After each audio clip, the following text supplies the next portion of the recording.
Jonathan de Whedon. On connaît Weed Eater, mais Whedon, je ne sais pas c'est où. Whedon. Ça me fait penser à Léo, l'émission Léo, là.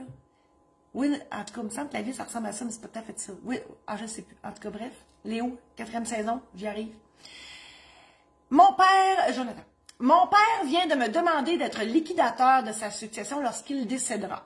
Je suis très embêtée par cette demande parce que je considérerais que j'allais être de ses héritiers. Un n'empêche pas l'autre. Plusieurs questions se posent donc. Première question, un liquidateur de succession peut-il aussi être un héritier du défunt? La réponse c'est oui. Puis la plupart du temps, c'est ça. Hein? Le père, il va mettre tous ses enfants héritiers, mais il va en choisir un de la gang. Souvent, c'est le plus vieux. Je sais pas pourquoi, ça se peut qu'il n'y ait pas d'allure, mais c'est le plus vieux. Ça y va en ordre d'âge et non pas en ordre de compétence. Moi, je vous le dis, regardez la compétence avant l'âge. C'est ça. Moi, je suis la plus jeune chez nous. Je suis notaire. Ma soeur est comptable, par exemple, elle est la plus vieille. Ça se peut que ça soit elle, parce qu'elle est comptable. C'est sûr que les chiffres, c'est pas ma game à moi.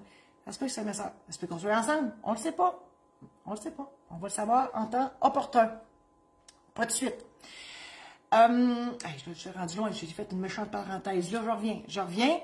Donc, effectivement, on peut être héritier et liquidateur. Parce que, qui de mieux placé que les héritiers pour gérer ça? Un à la fois, par exemple, de grâce. J'ai une madame tantôt, ce matin, qui venait à mon bureau. Elle tient à ce que ses 2 enfants soient liquidateurs. C'est un gars et une fille. J'ai dit, madame, ça se peut que le chien poigne. C'est beaucoup demandé aux liquidateurs. Ils vivent pas dans la même ville. Ça se peut que c'est ça, que le chien poigne parce qu'il faut aller tout le temps ensemble partout. C'est fatigant, ça. Les rapports d'impôts, la caisse, les assurances, le centre funéraire, blablabla. Tu sais. Donc, c'est beaucoup demandé aux liquidateurs. Et donc, de grâce, demandez. En fait, je dis souvent, les critères pour choisir un liquidateur. Quelqu'un en qui vous avez confiance, qui sait compter et qui veut exercer cette charge-là. Hein? Donc, c'est pour ça que c'est probablement que c'est ma soeur qui est en premier. La plus vieille, puis en plus, elle sait compter. Je sais compter aussi, là. Tu entends? Deuxième question. Jonathan.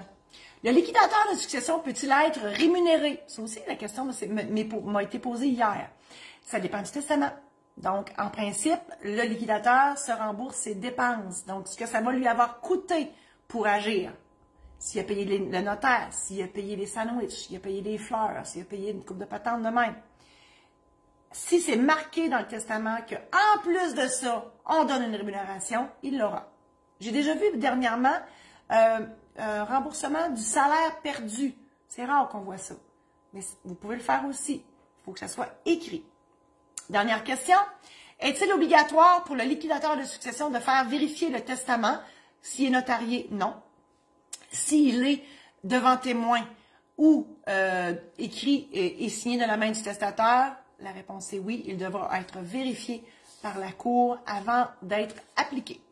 Je vous invite à visiter mon site internet marie-josée-saint-laurent.com, mon site de la maison d'édition où j'ai des livres et des aides-mémoires sur le testament, le mandat d'inaptitude, l'aide médicale à mourir, les mariages, succession, achat de maison. Achat de maison, on est là-dedans, là, puis c'est pas simple. Là, pour les jeunes qui commencent, l'achat d'une première maison, vous pouvez vous procurer cette aide-mémoire.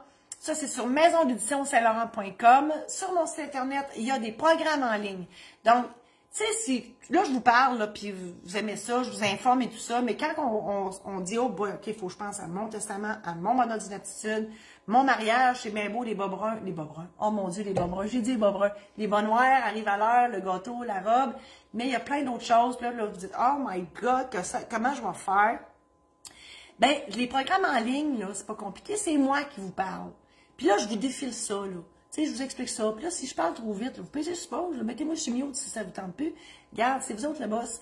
Et avec ça, avec le programme en ligne, vous avez un aide-mémoire que vous pouvez imprimer. Vous écrivez ça. L'idée, c'est de vous aider à vous préparer avant d'aller chez le notaire.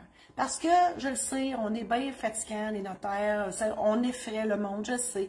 C'est pas tout. Je pense que c'est moins pire que les comptables. Pauvre comptable, je suis sur leur dos aujourd'hui. Mais bref, ça peut être insécurisant aller voir le notaire. Ça vous tente pas de faire puis vous savez pas, tu sais, vous voulez pas être pris par surprise chez le notaire.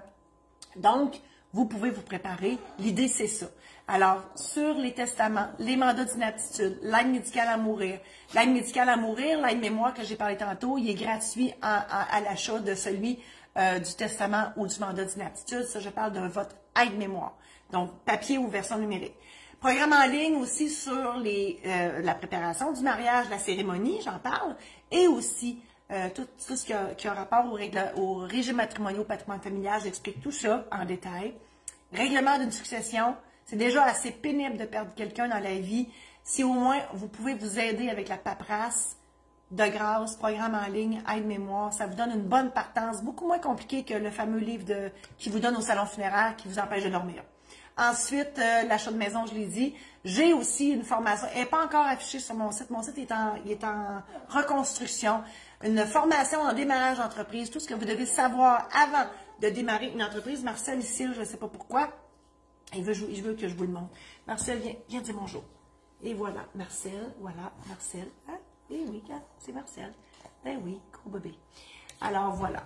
Ben, c'est ça. Et si ça vous tente, ben, partagez en grand nombre cette chronique et toutes les autres que je publie à toutes les semaines.